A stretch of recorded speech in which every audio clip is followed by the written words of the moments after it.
हाँ, इसमें हम टॉपिक पढ़ रहे थे नए उद्यम प्रबंधन में मुख्य मुद्दे और वैधानिक आवश्यकताएं, है ना। ये टॉपिक चल रहा था, तो इसमें हमने ये पूरा हो गया था, टॉपिक कंप्लीट हो गया था। स्थान से संबंधित मुद्दे हो गए थे, ये हो गया था स्थान वाला, कंप्लीट हो गया था। पर्यावरण वाला भी हो गया था।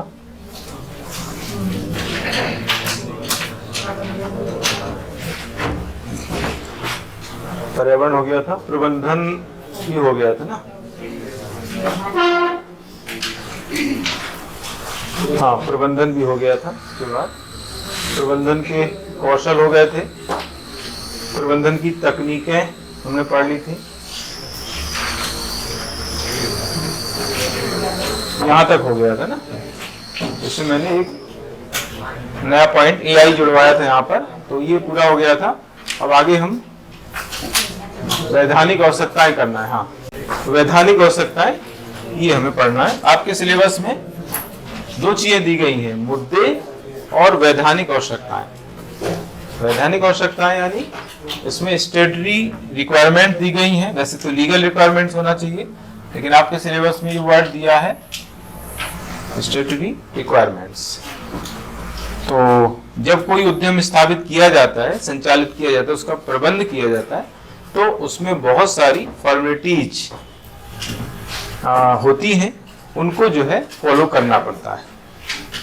कोई नया उद्यम स्थापित करने, उसका मैनेजमेंट करने, उसको संचालित करने के लिए बहुत सारी औपचारिकताएं, बहुत सारी जो वैधानिक आवश्यकताएं हैं, लीगल फॉर्मेलिटीज हैं, उनको जो है फॉलो करना जरूरी होता है। तो उसी के बारे में हम यहाँ पर पढ़ रहे हैं।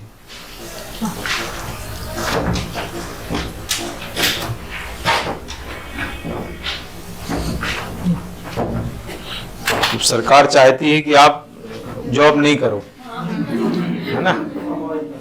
आप जो है अपना खुद का उद्यम स्थापित करो, स्टार्टअप करो, तो पूरा, है ना, हमारा भार कम हो, है ना, और हमें जो है टैक्स मिले आपसे। हाँ, इसलिए जोड़ा है कि हमारा जो है भार कम हो जाए, क्योंकि अब आप जो है नौकरी करेंगे तो उनको सैलरी देना पड़ेगी, है ना, और आप नया उद्यम स्थापित करेंगे तो सरकार को उल्टा टैक्स मिलेगा। है ना। तो ये सरकार जो है सिखा रही है कि भाई देखो, आपको नया उद्यम स्थापित करना है ना, आप जो है हमारे यहाँ मत आओ, आप खुद अपना उद्यम स्थापित करो, है ना। एक्चुअली क्या होता है कि जो विकसित देश है,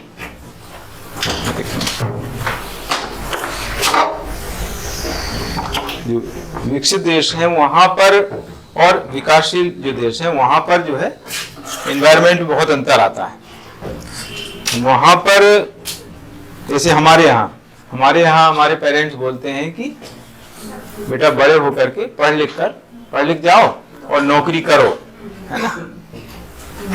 बड़े हो जाओ, पढ़ लिख जाओ और नौकरी करो। लेकिन वहां पर विकसित देश है, वहां पर कहते हैं कि बड़े होके पढ़ो लिखो और नौकरी दो। यहाँ पर नौकरी करने के लिए कहा जाता है, वहां पर कहा जाता है नौकरी दो।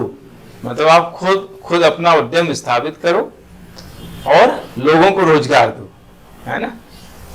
आप अपना खुद रोजगार बनाओ और उसमें लोगों को रोजगार दो, है ना। तो वहां पर रोजगार देने की बात कही जाती है।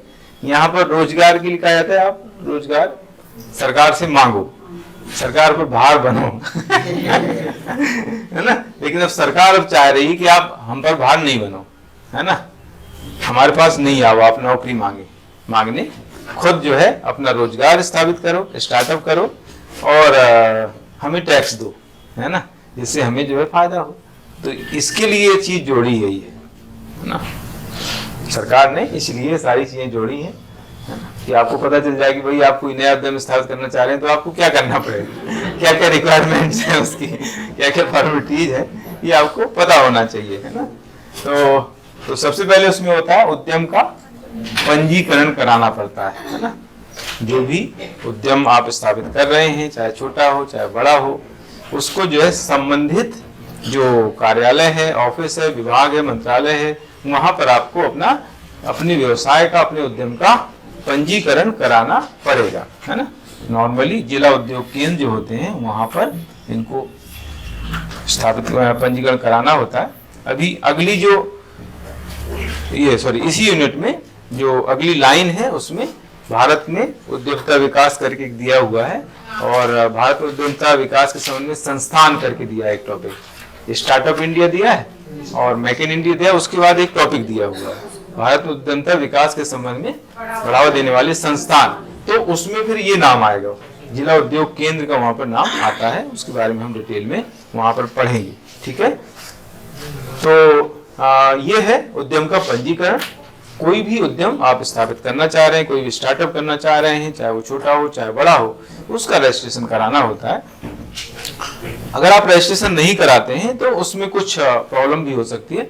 दूसरा, आपको जो फैसिलिटी मिल जाएंगी, मतलब मिल सकती हैं, वो भी आपको नहीं मिलेंगी। जैसे सरकार से लोन आपको नहीं मिलेगा, या कोई भी बैंक है ना, वो आपको लोन नहीं देगी अगर आपने पंजीकरण नहीं कराया, क्योंकि आप किसी से लोन मांगने जाएंगे तो फिर वो डॉक्यूमेंट्स के तौर पर ये मांगते हैं कि आपने जो व्यवसाय स्टार्ट किया है उसका रजिस्ट्रेशन आपने कराया होगा, तो आपके पास रजिस्ट्रेशन होगा, आप हमें दिखाएं। तो उस बेस पर जो है आपको कोई भी बैंक या कोई भी वित्तीय संस्थान आपको लोन प्रोवाइड कराता है। और सरकार से भी अनुदान मिल जाता है, सरकार से ग्रांट मिल जाता है, सरकार की फैसिलिटी आपको मिल जाती है जब आप रजिस्ट्रेशन कराते हैं। अगर ऐसा नहीं कराते हैं तो आपको फैसिलिटी नहीं मिलती है, ठीक है। तो अलग अलग क्षेत्रों में अलग अलग पंजीकरण कराए जाते हैं। जैसे औद्योगिक इकाई जो है उसके लिए कारखाना अधिनियम के तहत पंजीकरण कराना पड़ता है ना। औद्योगिक इकाई का कारखाना अधिनियम के अंतर्गत पंजीकरण कराना पड़ता है।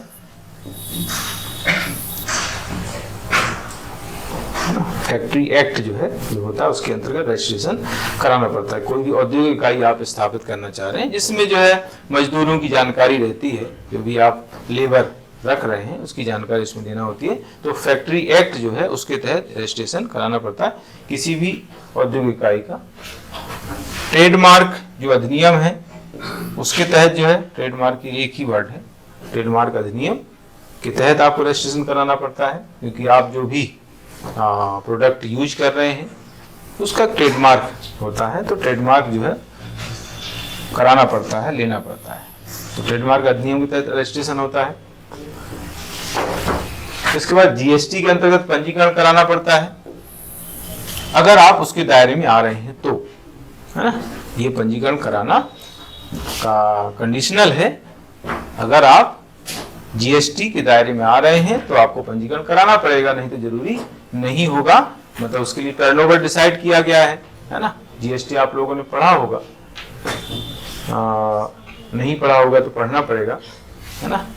तो इसके लिए एक अमाउंट टर्नओवर फिक्स है। जैसे सर्विस सेक्टर है तो सर्विस सेक्टर में 20 लाख का फिक्स है, 20 लाख से कम है तो आपको रजिस्ट्रेशन नहीं कराना है जीएसटी में, जीएसटी नंबर नहीं लेना है, जीएसटी नंबर लेना पड़ता है। तो सर्विस सेक्टर में 20 लाख और 20 लाख तक नहीं लेना है, और जो प्रोडक्शन है वहां पर 40 लाख का है ना, उसमें 40 लाख तक का टर्नओवर अगर किसी का है तो उनको जीएसटी नंबर लेने की जरूरत नहीं है।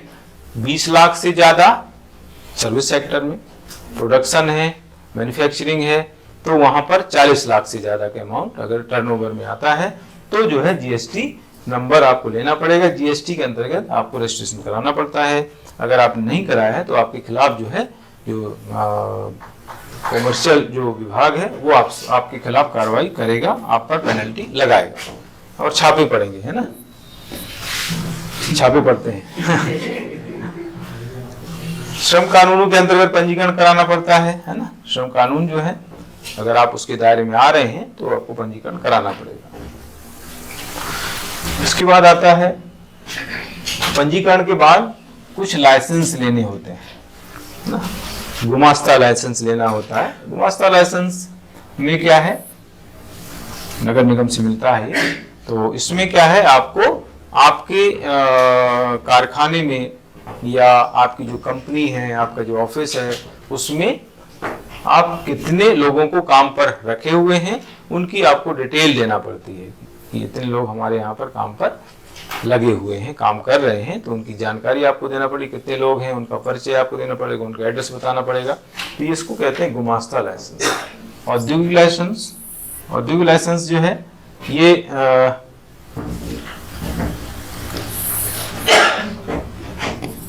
इसके लिए औद्योगिक लाइसेंस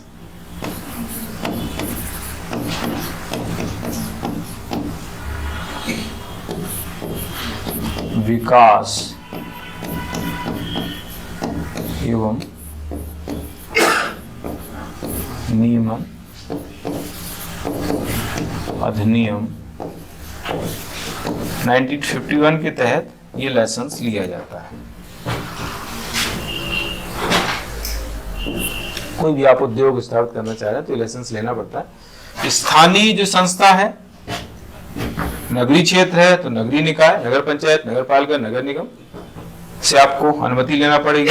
और पंचायत संस्था है तो ग्राम पंचायत, जनपद पंचायत, जिला पंचायत से आपको अनुमति लेना पड़ेगी। कोई भी काम आप स्टार्ट कर रहे हैं तो उसके लिए अनुमति लेना पड़ती है ना। ये देखो फॉर्मेलिटीज हैं, लेकिन बहुत से नहीं ली जाती हैं, है ना। बहुत से लोग जो है नहीं लेते हैं, कुछ लोग लेते हैं, कुछ लोग नहीं लेते हैं। तो ये सब औपचारिकताएं हैं। इन औपचारिकताओं को अगर फॉलो करते हैं तो आगे प्रॉब्लम नहीं आती है, अगर फॉलो नहीं करते हैं तो प्रॉब्लम फिर आती रहती है। प्रदूषण नियंत्रण जो बोर्ड है उसकी अनुमति ली जाती है ना। वहां से अनापत्ति प्रमाण पत्र मांगा लिया जाता है ना। जो बोर्ड है प्रदूषण नियंत्रण बोर्ड, उसके द्वारा अनापत्ति प्रमाण पत्र दिया जाता है कि आपके उद्योग को स्थापित करने में हमें कोई आपत्ति नहीं है ना। तब जब भी आगे कार्रवाई होती है तो वो प्रमाण पत्र दिखाना पड़ता है कि भाई हमने लिया हुआ है। अगर आपने नहीं लिया है तो फिर आपके खिलाफ एक्शन बहुत ज्यादा होगा। आपने लिया हुआ है, आप उसके बाद कोई प्रॉब्लम आ जाती है तो थोड़ा सा रिलैक्स रहता है कि चलो हमने पहले लिया था। तो ये है अनुमति के संबंध में। इसके बाद वित्त मंत्रालय की स्वीकृति ली जाती है। वित्त मंत्रालय की स्वीकृति कब ली जाएगी? जब आपने विदेशों से कोई अमाउंट लिया हुआ है ना। विदेशी सहायता लेने की स्थिति में जो है फेमा के तहत वित्त मंत्रालय की अनुमति लेना होती है ना। विदेशी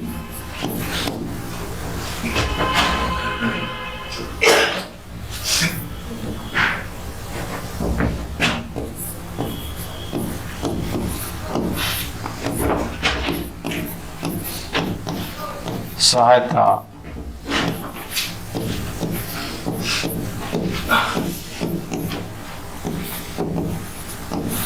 लेने की स्थिति में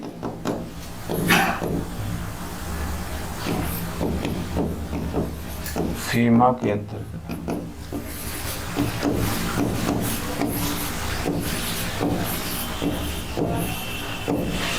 फीमा के अंतर्गत अनुमति लेना होती है वित्त मंत्रालय के अंतर्गत। फॉरेन एक्सचेंज मैनेजमेंट एक्ट, इसके बारे में मैंने बताया हुआ है। फेरा के स्थान पर नया कानून आया है फीमा। इसका समय है 1999। क्या 1999 का अधिनियम है, 1 जून 2000 को लागू हुआ है। लागू होने का जो समय है 2000 है, 1 जून, लेकिन ये अधिनियम जो पास हुआ था उसका समय है 1999। 1973 में जो है फेरा आया था और फेरा को चेंज करके फीमा बना है। फॉरेन एक्सचेंज रेगुलेशन एक्ट था पहले और उसको बाद में फॉरेन एक्सचेंज मैनेजमेंट एक्ट कर दिया है। कोई भी जो है हम बाहर से विदेशी मुद्रा बुलाते हैं या विदेशी मुद्रा बाहर भेजते हैं तो उसके लिए ये कानून काम करता है और इसको लागू कराने की जिम्मेदारी है वो आरबीआई की है और प्रवर्तन निदेशालय की है। ये सारी चीजें आपको इकोनॉमी के अंतर्गत पढ़ना है।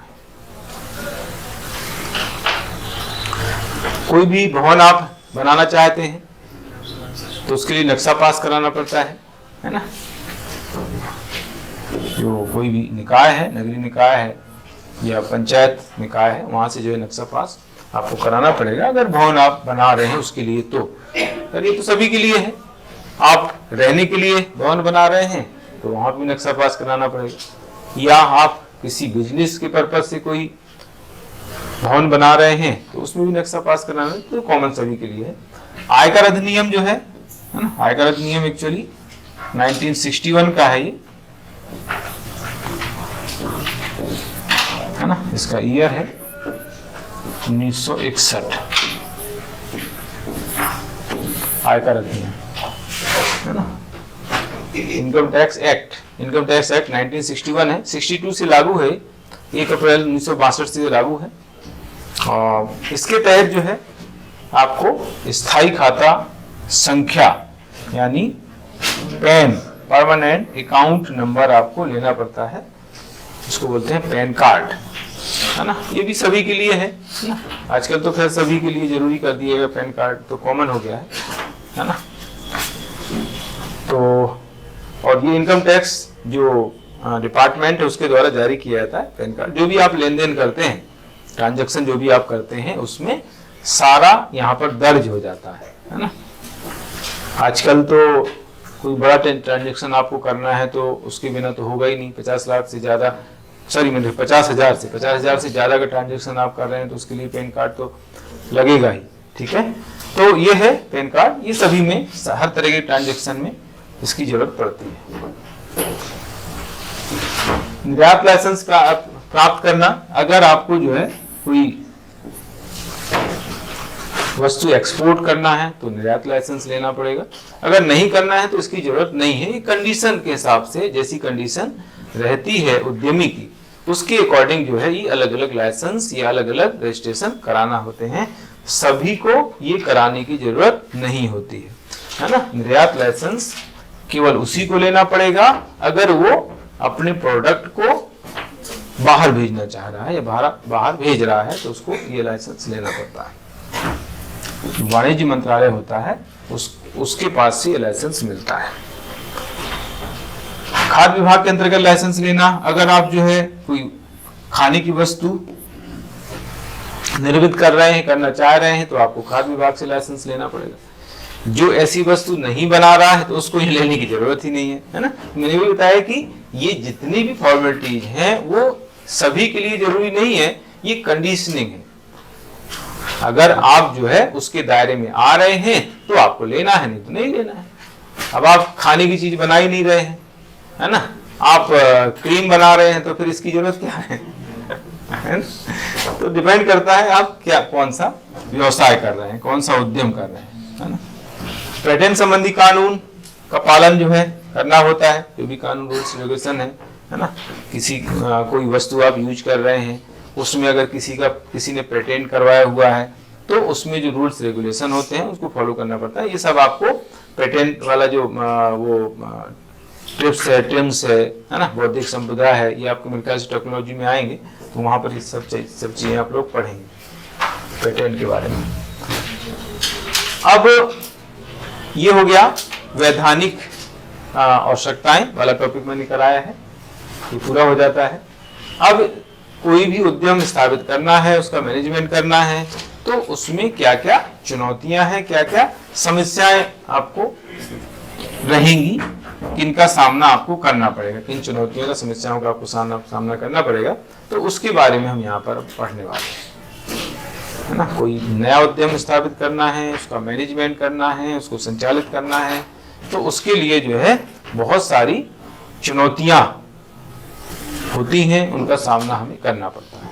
तो कौन कौन सी चुनौतियां हैं उसके बारे में यहाँ पर पढ़ना। पंजीकरण संबंधी समस्या है, मैंने भी बताया है कि अलग अलग तरह से पंजीकरण अलग अलग लोगों को कराना होता है, और इसमें जो है बहुत ज्यादा फॉर्मेलिटीज होती है पंजीकरण को लेकर के, रजिस्ट्रेशन को लेकर के, है ना। सरकारी काम है, सरकारी जो पदाधिकारी होते हैं उनको क्या है, एक सिग्नेचर करना है, टाइम हो गया तो सिग्नेचर नहीं करेंगे, हल्की सी चिड़िया बैठाना है, लेकिन चिड़िया बैठाने में आपको जो है वो रुला देंगे। कुछ लोग ऐसे होते हैं, मतलब उनका टाइम हो गया, मतलब वो हल्का सिग्नेचर करके फ्री, लेकिन नहीं करेंगे, है ना। मतलब ये हालत है, सरकारी काम ऐसा है ना। मतलब व्यक्ति जो है रो देता है कि यार क्या हो रहा है ना। आपको अंतर अगर समझना हो तो आप HDFC बैंक में जाओ और SBI में जाओ तो आप सरकारी और निजी का अंतर आपको समझ में आ जाएगा कि क्या कितना फर्क होता है ना। HDFC बैंक या एक्सिस बैंक जो लिमिटेड है उसमें आप जाओ और फिर SBI में जाना, तो आपको एकदम फर्क समझ में आएगा कि क्या है ना। जैसे आपको जो है SBI से लोन लेना है तो आपको 10 चक्कर लगाने पड़ेंगे, हो सकता है बाद में मना ही कर दें, है ना। लेकिन आपको अगर HDFC बैंक से लोन लेना है तो एक बार आपको फोन करना है बस फिर आपको कुछ भी नहीं करना है, फिर जो करेंगे वही करेंगे, है ना। वो आपको जो है बार बार फोन करेंगे और आपके घर आकर के लोन देके चले जाएंगे अब फिर आपने लोन जो ले लिया फिर आप रोएंगे मतलब SBI पहले रुलाता है ये फर्क है। SBI लोन देने में पहले रुलाता है और जो बाकी जो प्राइवेट बैंक वो बाद में रुलाते हैं मतलब रोना तो है ही, पहले रो लो या बाद में रो लो। तो वो स्थिति प्राइवेट और प्राइवेट सेक्टर और गवर्नमेंट सेक्टर की रहती है, अंतर है। तो पंजीकरण की विविधता है, अलग अलग व्यवसायों के लिए अलग अलग पंजीकरण कराने पड़ते हैं। अलग अलग जो है जो कार्यालय हैं, अलग अलग जो ऑफिसेस हैं, वहां पर जो है आपको जाना पड़ता है, भटकना पड़ता है। कागजी कार्रवाई बहुत ज्यादा होती है ना। एक एक कागज के लिए दौड़ाया जाता है, तो ये कागज इसमें नहीं है, लाओ कल ले आना इसको, फिर वो भी कागज दे दिया, फिर वो तीसरा कागज कोई बता देंगे ये कागज इसमें कमी है, फिर आप वो कागज जमा करेंगे, फिर बोल देंगे देखो इसमें ये नहीं है ना। तो ऐसे जो है इतनी सारी फॉर्मेलिटीज, इतने सारे डॉक्यूमेंट जो है वो मंगवाते हैं कि बहुत ज्यादा प्रॉब्लम उसमें आती है ना। इसके बाद शुल्क रहता है, कुछ पंजीकरण शुल्क भी जमा करना पड़ता है इसके लिए। किसी में ज्यादा रहता है, किसी में कम रहता है, डिपेंड करता है आपके व्यवसाय को लेकर के। अनावश्यक देरी है तो अनावश्यक देरी हट गया इसमें। पंजीकरण प्रक्रिया में अनावश्यक देरी मतलब बहुत ज्यादा समय लग जाता है। कोई भी आप उद्यम स्टार्ट करना चाह रहे हैं लेकिन रजिस्ट्रेशन कराने में आपको बहुत ज्यादा समय लग जाए। पता चला कि काम बहुत छोटा है लेकिन आपको 1 महीने इसी में लग जाएगा, है ना। भटका करके आपको परेशान कर देंगे। तो ये पंजीकरण की समस्या है। इसके बाद वित्तीय समस्याएं आती हैं। वित्तीय की समस्याएं, वित्तीय प्रबंधन की समस्या, वित्त की जो व्यवस्था है वो बहुत ज्यादा करनी होती है जब हम कोई उद्यम चलाते हैं, स्थापित करते हैं, तो ये एक बड़ी समस्या आती है। तो दूसरी बड़ी समस्या है सरकारी जो एक्टिविटी होती हैं, सरकारी जो काम होते हैं, उनके अलावा फिर दूसरी बड़ी समस्या आती है वित्तीय प्रबंधन, मैनेजमेंट। मतलब वित्त का जो मैनेजमेंट है वो बहुत ज्यादा बड़ा करना पड़ता है ना। उसके लिए आपको जो है एक बड़ा सोर्स लगता है।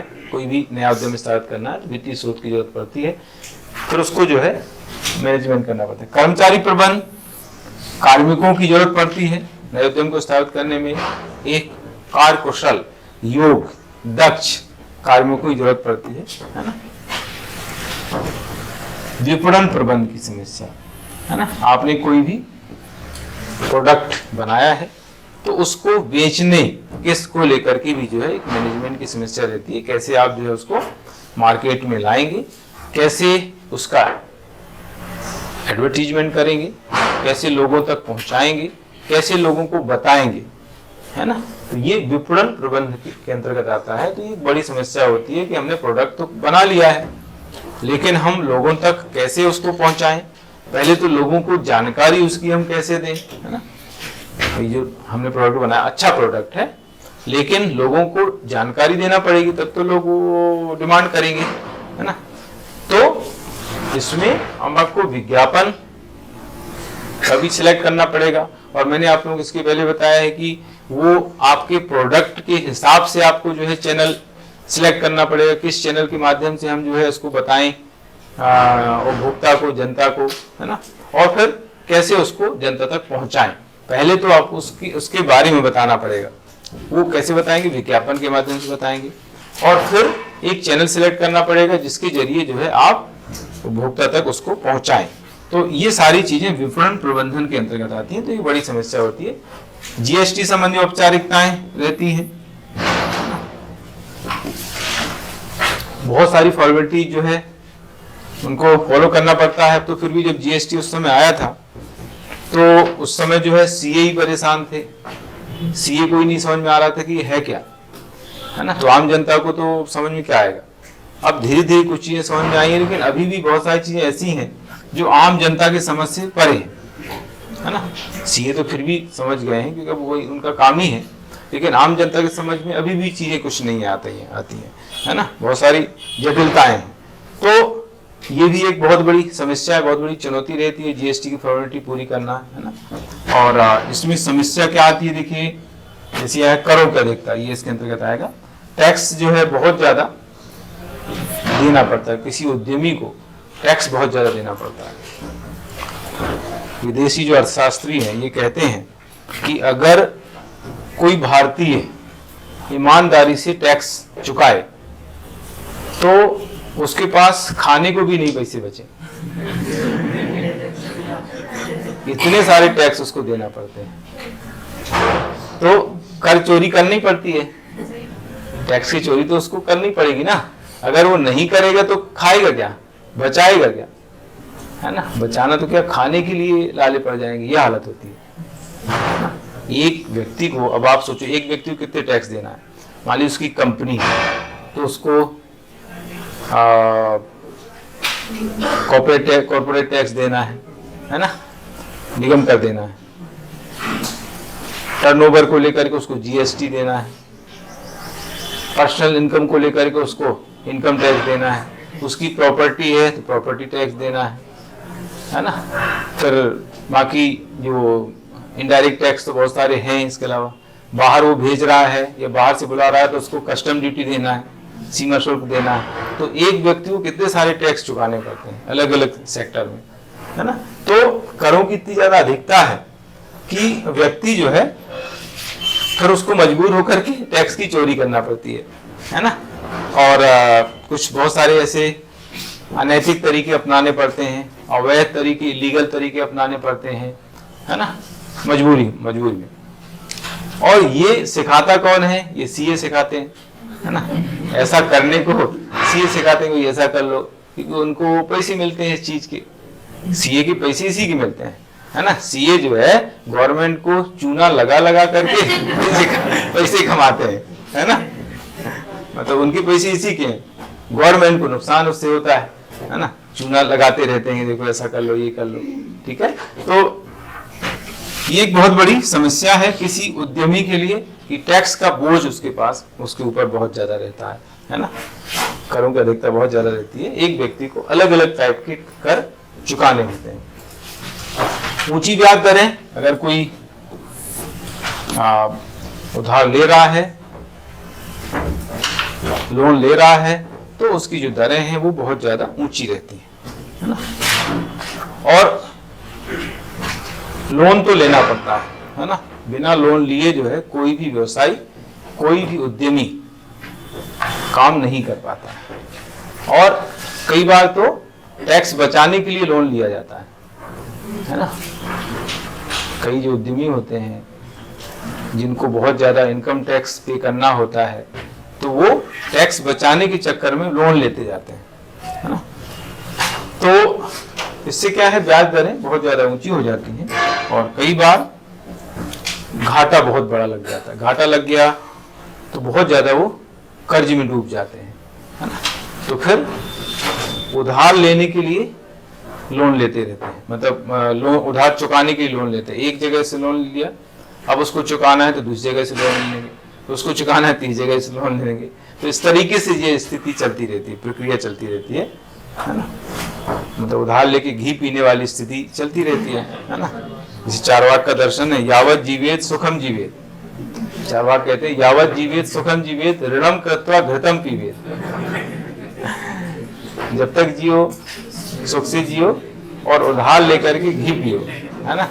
यावत जीवेत सुखम जीवेत ऋणम कृत्वा घृतम पीवेत, मतलब उधार लेकर घी पीते हैं, है ना। सरकार भी ऐसे ही कर रही है ना। सरकार का भी यही लगभग काम है कि उधार ले करके जो है घी पी रही है और लोगों को भी घी पिलाने का प्रयास कर रही है लाडली बहना के माध्यम से, है ना।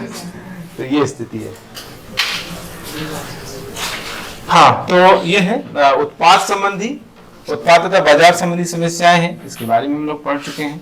कोई भी प्रोडक्ट है उसका उत्पादन करना सबसे पहले तो, और फिर उत्पादन हो जाने के बाद बाजार उसके लिए ढूंढना पड़ता है कि बाजार इसका कहाँ है, हम इसको कहाँ पर किस बाजार में बेचें जो हमारे लिए फायदेमंद हो। तो ये उत्पाद और बाजार संबंधी समस्याएं रहती हैं। जो बड़े उद्योग हैं उनसे कंपटीशन रहता है, प्रतिस्पर्धा, ये भी एक बड़ी चुनौती रहती है कि जो मान लीजिए अभी कोई उद्यम जिसने स्थापित किया है, उतना उसकी ब्रांड वैल्यू नहीं है मार्केट में, उससे बड़े बड़े ब्रांड वाले जो उद्योग हैं, कंपनियां हैं, वो मार्केट में हैं, तो उसको जो है स्टार्टिंग में बहुत ज़्यादा चैलेंज रहता है कि आप उसको जो है इतनी बड़ी बड़ी कंपनियों के बीच में अपने प्रोडक्ट को लॉन्च करना है और उस प्रोडक्ट को जो है जनता तक पहुंचाना है और एक ब्रांड बनाना है। तो ये एक स्टार्टिंग में चुनौती रहती है। आधारभूत सुविधाएं, जो आधारभूत सुविधाएं रहती हैं उनका अभाव नॉर्मल रहता है। आधारभूत सुविधाएं मतलब बिजली है, पानी है ना, परिवहन है, ये आधारभूत सुविधाओं के अंतर्गत आती हैं। तो इनकी जरूरत किसी भी उद्यम को स्थापित करने के लिए होती है, तो उसका कहीं न कहीं अभाव रहता है, समस्याएं रहती हैं। इसमें बिजली है,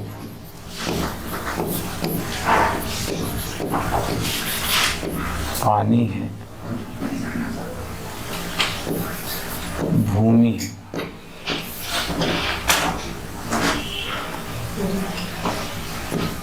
परिवहन,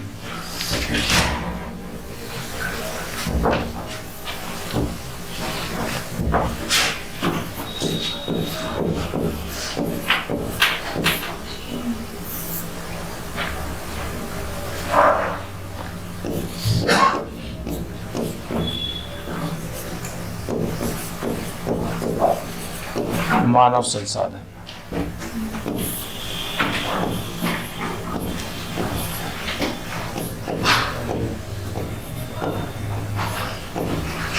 संचार,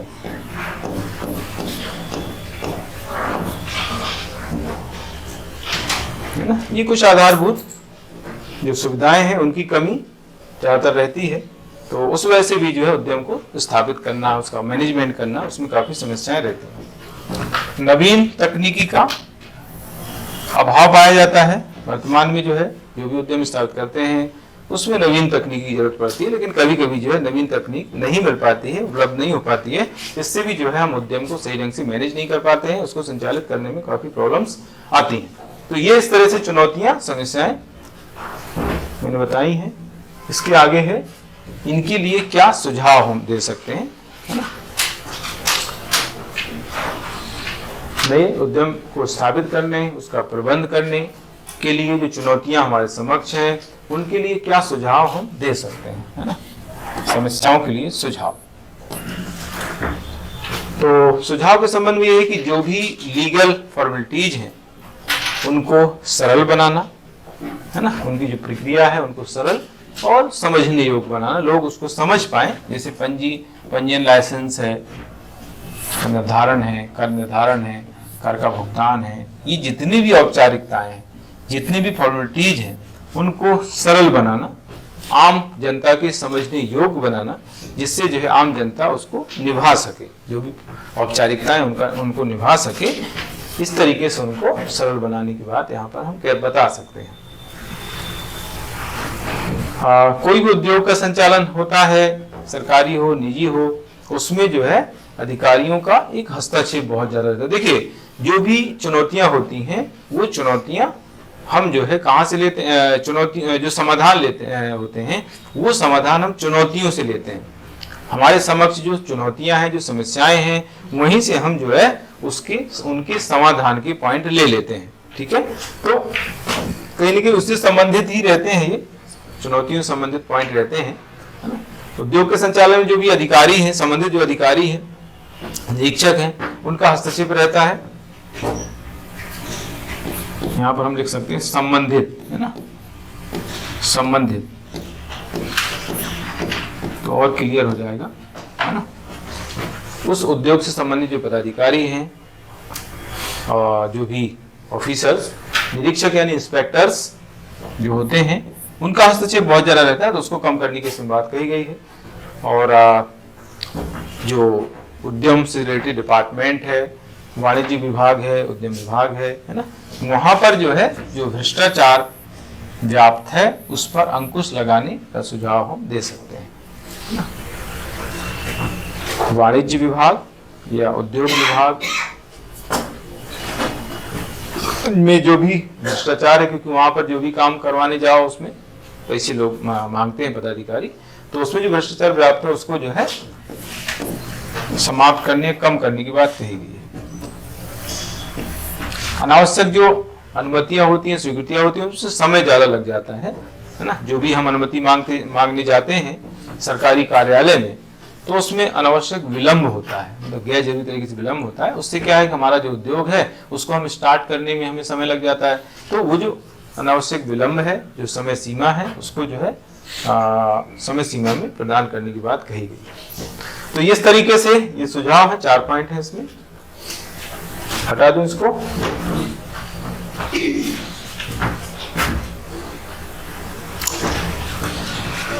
फिर आता है नवीनतम तकनीक। जैसे हमने वहां पर पढ़ा था कि नवीनतम तकनीक की प्रॉब्लम रहती है, तो उसी से हमने सुझाव का पॉइंट बना दिया कि नवीनतम तकनीकें जो है अपनाई जानी चाहिए उद्यम के प्रबंधन में, संचालन में। जैसे यहाँ पर AI या और कोई भी जो है यहाँ पर उदाहरण हम दे सकते हैं।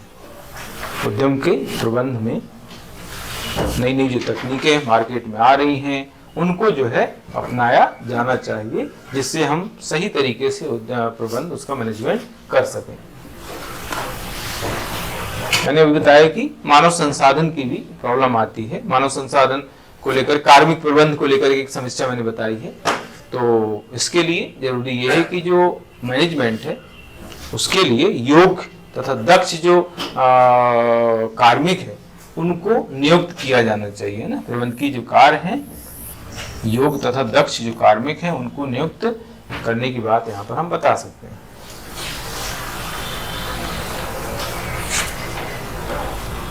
सरकारी जो बैंक है, सरकारी जो संस्थान है, मैंने भी जैसे एग्जाम्पल दिया है, सरकारी संस्थाओं, बैंकों तथा वित्तीय संस्थाओं में व्याप्त जो नौकरशाही प्रवृत्ति है उसमें सुधार लाने की बात कही गई है। नौकरशाही प्रवृत्ति में सुधार। नौकरशाही प्रवृत्ति का मतलब होता है कि बहुत ज्यादा नियम कानून झाड़ना, इसको बोलते हैं नौकरशाही प्रवृत्ति, है ना। नौकरशाही प्रवृत्ति का मतलब होता है नियम कानून बहुत ज्यादा झाड़े जाते हैं कि ये कागज नहीं है, इसको लाओ, है ना, वहां उनसे सिग्नेचर कराओ, है ना। तो इस तरह की जो फॉर्मेलिटीज बहुत ज्यादा बताई जाती हैं, तो उस प्रवृत्ति को हम कहते हैं नौकरशाही प्रवृत्ति।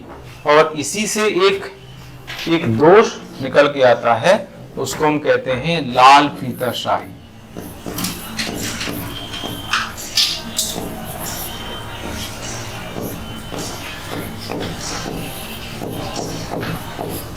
इंग्लिश में कहा जाता है रेड टेपिज्म।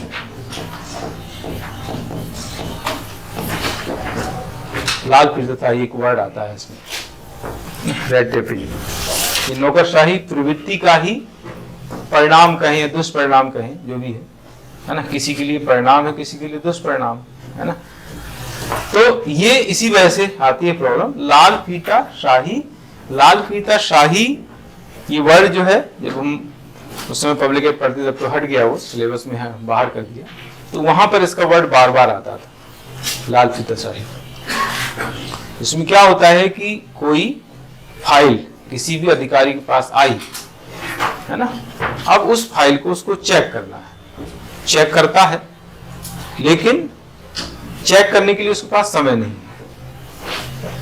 तो और रूल्स रेगुलेशन ज्यादा है चेक करने, बहुत बारीकी से उसको चेक करना है, तो वो क्या करता है, उसमें लाल फीता बांध करके साइड में पटक देता है। तो ये जो प्रवृत्ति है इसको कहते हैं लाल फीता शाही, है ना। फाइल को उस समय उसने नहीं देखा, चेक नहीं किया, क्या किया, उस फाइल में लाल फीता बांध दिया और साइड में रख दिया, तो हो गई लाल फीता शाही, है ना। उससे क्या प्रॉब्लम क्या हुई, उससे प्रॉब्लम ये हुई कि फाइल रुक गई है, फाइल आगे नहीं बढ़ पा रही है ना। इसी कहते हैं डिले इन वर्क, कार्य में विलंब। तो लाल फीता शाही का दुष्परिणाम होता है कार्य में विलंब, और इसका दुष्परिणाम होता है भ्रष्टाचार। अब उस फाइल में गति देने के लिए गति धन का यूज किया जाता है ना। उस फाइल में हमें गति लाना है, तो गति लाने के लिए क्या करेंगे, गति धन देंगे, है ना। पैसे दे देंगे तो जो है वो एकदम बढ़ जाएगी आगे, है ना। तो इससे क्या होता है, भ्रष्टाचार पनपता है ना। तो लाल फीता शाही का दुष्परिणाम होता है कार्य में विलंब, और उसका दुष्परिणाम है भ्रष्टाचार। ये है लाल फीता शाही, ये नौकरशाही प्रवृत्ति का दुष्परिणाम माना जाता है, जिसमें बहुत सारी फॉर्मेलिटीज पूरी की जाती हैं, पूरी करवाई जाती हैं, औपचारिकताएं पूरी करवाई जाती हैं। तो इसमें सुधार लाने की बात हम कह सकते हैं, सुझाव दे सकते हैं, ठीक है। इसके अलावा जो भी उद्यमी हैं उनके लिए ट्रेनिंग की उचित व्यवस्था करने की बात कही जाती है, क्योंकि उनको बहुत ज्यादा टेक्निकल निर्णय लेने होते हैं, बहुत सारे ऐसे काम करने पड़ते हैं जो टेक्निकल होते हैं, है ना। तो उन्हें जो है इस तरह का प्रशिक्षण या इस तरह की ट्रेनिंग दी जाने की जरूरत पड़ती है। तो ये है इस तरीके से इसके सुझाव के संबंध में। तो ये टॉपिक आप लोगों का एक पूरा हो जाता है। नया टॉपिक यहाँ से स्टार्ट होता है, महिला उद्यमिता, है ना। आपके सिलेबस में जो आगे टॉपिक दिया गया है वह है, हालांकि टॉपिक ये नहीं है, टॉपिक ये है महिला उद्यमियों के समक्ष आने वाली चुनौतियां, ये टॉपिक है ना। महिला उद्यमियों के समक्ष या सामने आने वाली चुनौतियां, चैलेंजेस, ये टॉपिक आपके सिलेबस में दिया गया है। मैंने इसको जो है थोड़ा सा और डिटेल में बताने का प्रयास किया है। महिला उद्यमिता का कॉन्सेप्ट मैंने यहाँ पर बताया है। हालांकि हो सकता है कि इस बार सीधा सीधा वहीं से क्वेश्चन उठा के दे दे, है ना, लेकिन फिर भी कभी घुमा के अगर क्वेश्चन पूछ लिया, उसके अंदर कुछ क्वेश्चन पूछ लिए, तो मैंने फिर ये सारी चीजें यहाँ पर बताने का प्रयास किया है कि महिला उद्यमिता के अंतर्गत ये चीजें आ सकती हैं, है ना। इसका अर्थ है, प्रस्तावना ये तो सभी में रहते ही है, सफल महिला उद्यमी के संबंध में, महिला उद्यमी, हाँ, महिला उद्यमिता, ये उद्यमिता ये गलत लिखा है एक्चुअली, उद्यमिता ऐसा लिखना है, इसमें एक बड़ा का डंडा लगा है, गलत लगा है। महिला उद्यमिता की विशेषताएं, महिला उद्यमियों की श्रेणियां, कैटेगरीज, फीचर्स, कैटेगरीज, और चैलेंजेस या प्रॉब्लम्स, और उनके लिए समाधान के सुझाव, और निष्कर्ष जो कॉमन है। इतनी चीजें जो है आपको महिला उद्यमिता के संबंध में, वुमेन एंटरप्रेन्योरशिप के बारे में पढ़ना है। लेकिन आपके सिलेबस में केवल दिया हुआ है ये, सिलेबस में यही है, चैलेंजेस दिए गए है ना, प्रॉब्लम दी गई हैं। तो मैंने जो है इसमें कुछ और चीजें भी बताने का प्रयास किया हुआ है, जिससे आपको अगर टफ क्वेश्चन या थोड़ा सा हटके क्वेश्चन अगर आए तो आपसे बन जाए, ऐसा प्रयास मेरा है, ठीक है। तो महिला उद्यमिता क्या है उसको पहले मैंने यहाँ पर बताया है, फिर महिला उद्यमी क्या होती हैं उनके बारे में बताया है, फिर इसके लक्षण वगैरह बताया। हाँ, देखिए, महिला सशक्तिकरण की जो दौर चल रहा है, महिला सशक्तिकरण से हम इसको स्टार्ट कर सकते हैं। अगर इसका आपको इंट्रोडक्शन लिखना हो, इसकी प्रस्तावना अगर लिखना हो, तो हम कहाँ से स्टार्ट करेंगे, महिला सशक्तिकरण से इसको हम स्टार्ट करेंगे, है ना। महिला सशक्तिकरण का ये युग है, इसमें महिलाएं व्यवसाय तथा उद्योग के क्षेत्र में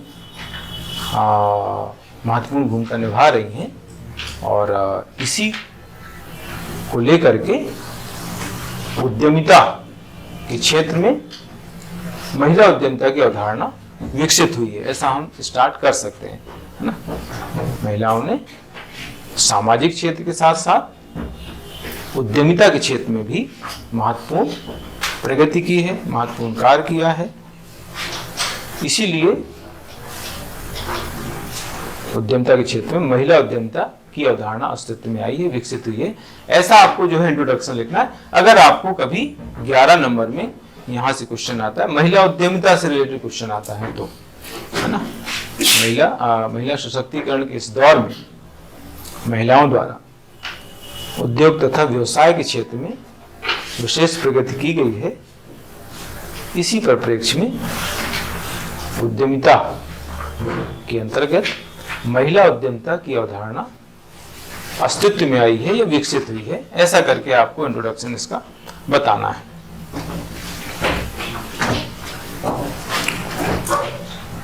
ठीक, अब महिला उद्यमिता का कॉन्सेप्ट क्या है? महिला उद्यमिता का मतलब होता है कि महिलाओं द्वारा, महिला या महिलाओं, एक महिला द्वारा या एक से ज्यादा महिलाओं या महिलाओं के समूह द्वारा किसी उद्यम को, किसी व्यवसाय को संचालित करने की प्रवृत्ति, संचालित करने की व्यवस्था, उसको कहते हैं महिला उद्यमिता। देखिए इसमें लिखा है वह उद्यम या व्यवसाय जो किसी महिला या महिलाओं के समूह द्वारा संचालित किया जा रहा हो, उसको महिला उद्यमिता के दायरे में रखा जाता है।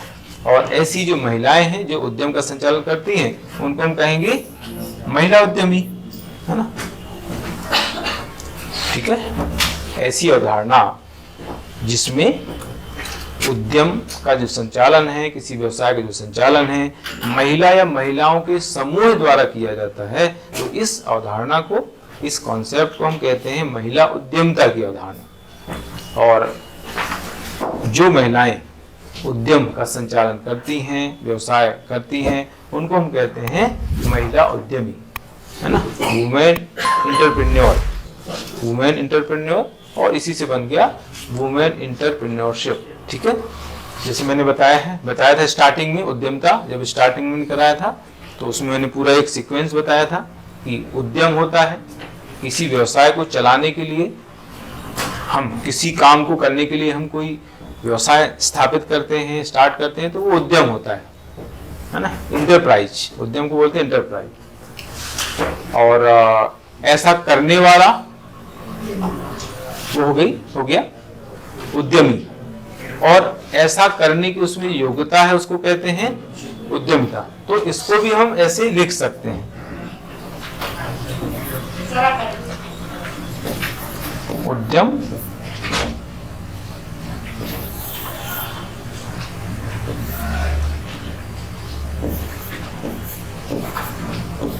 महिला उद्यमी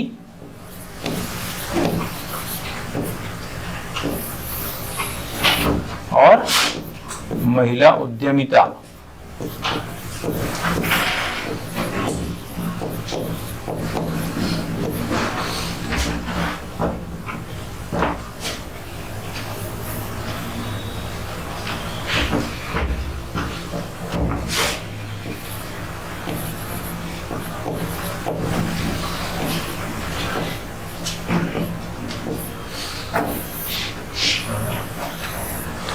ये इंटरप्राइज, वुमेन इंटरप्रेन्योर और वुमेन इंटरप्रेन्योरशिप, ऐसे उसको इंग्लिश में हम कर सकते हैं। ठीक है,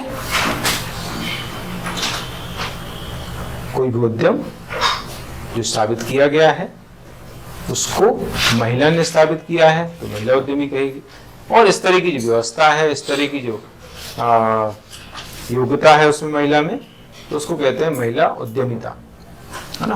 कोई महिला जो है जिसमें कोई उद्यम स्थापित करने की योग्यता है, तत्परता है, दक्षता है, क्षमता है, तो ऐसी योग्यता, दक्षता, क्षमता, तत्परता को हम कहते हैं महिला उद्यमिता।